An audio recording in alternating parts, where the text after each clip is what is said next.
All right, welcome back, Husky historians. Today we're going to start back up with World War II. I know it's been a long time since we've had a video here.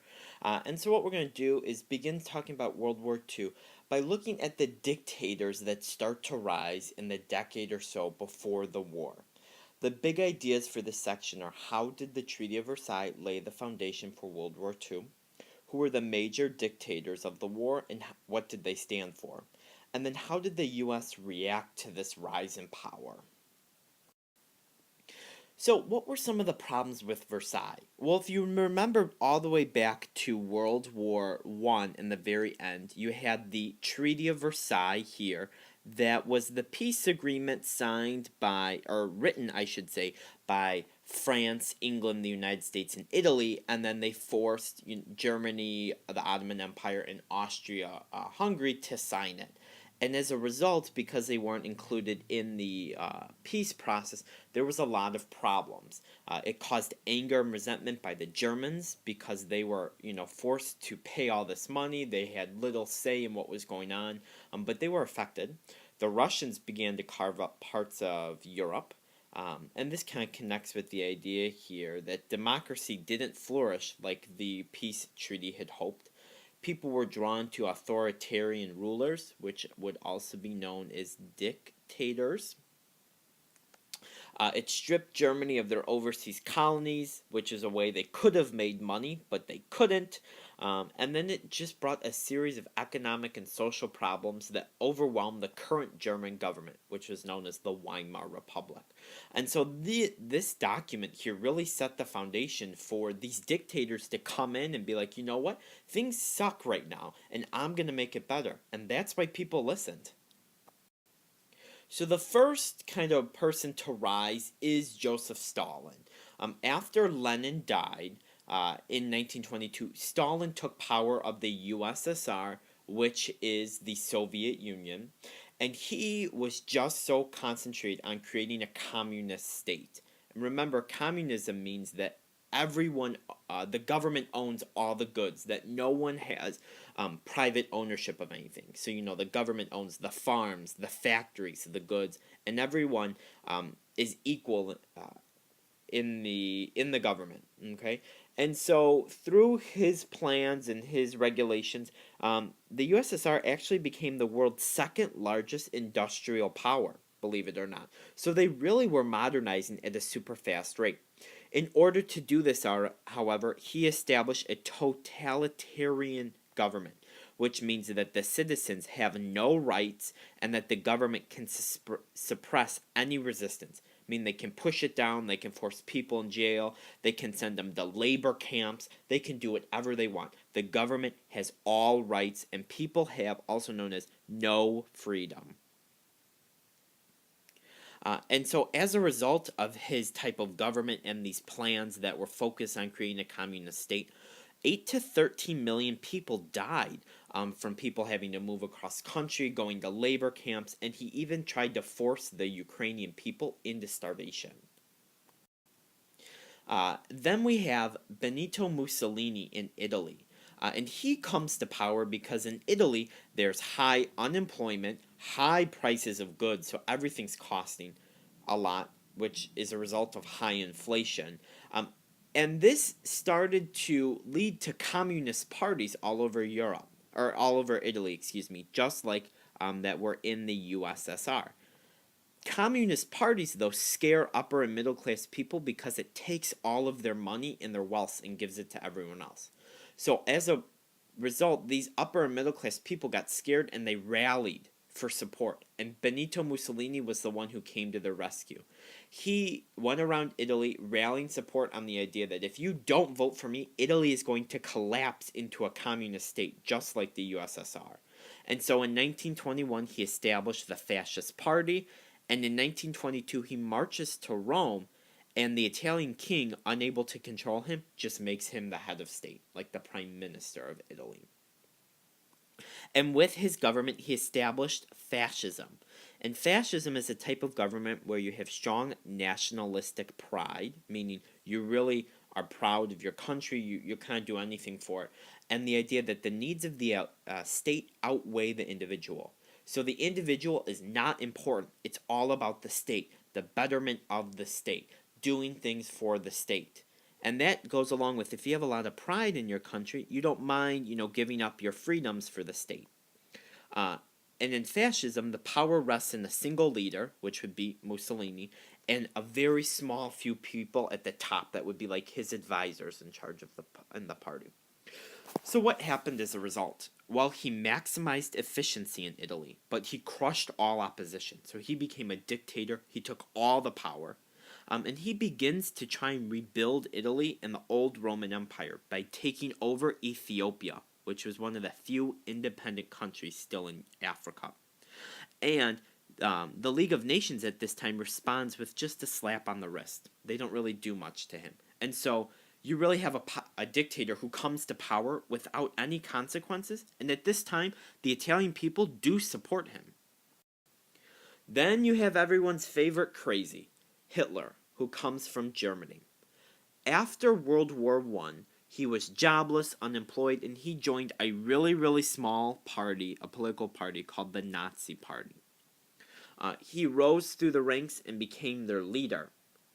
Once Germany was hit by the economy and the war debts and reparations and the Great Depression, Germany is in chaos. And that's what we talked about, the Weimar Republic, which was the current German government at the time.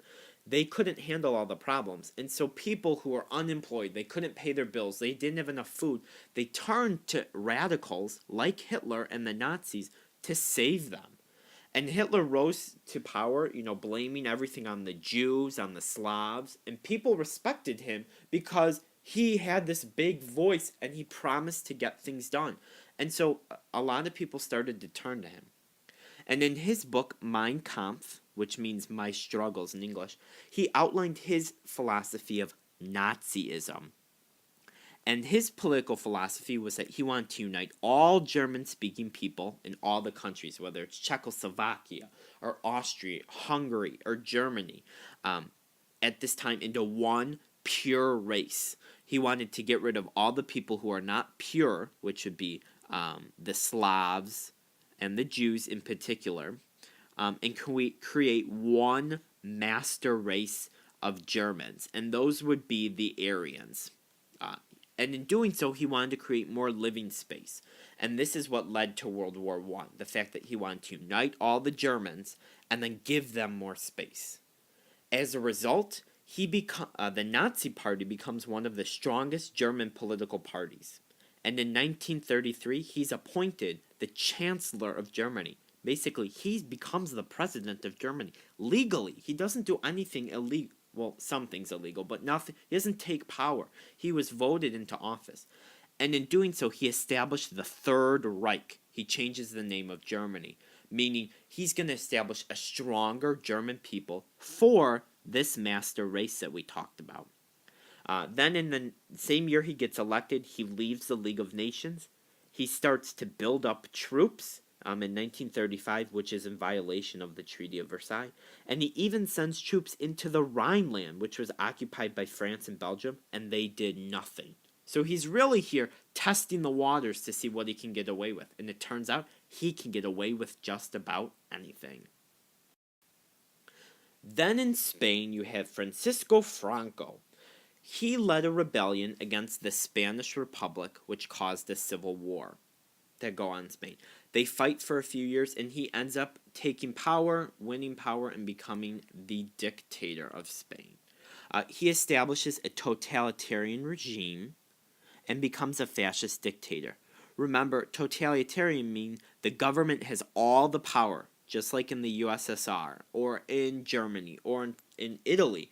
They can do anything they want. The people have no freedom under this. They can put you in jail. You have no freedom. You can't speak out against this. He's also a fascist dictator, meaning it's all about the state. The state is more important, and that the people are less important. So what happens as a result?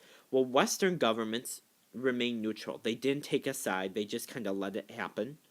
Some groups, individual groups, tried to take a side because they thought if they could stop Franco in Spain, they could put an end to fascism. People in, especially Africa, who was worried they would start to move into Africa again, sent troops, but it really didn't do anything.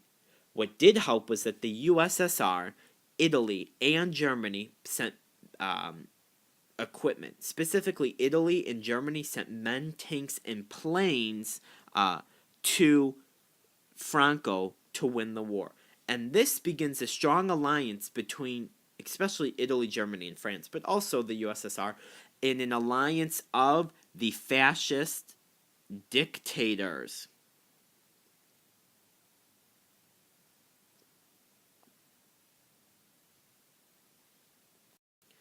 Then, across the world, you have Hideki Tojo of Japan.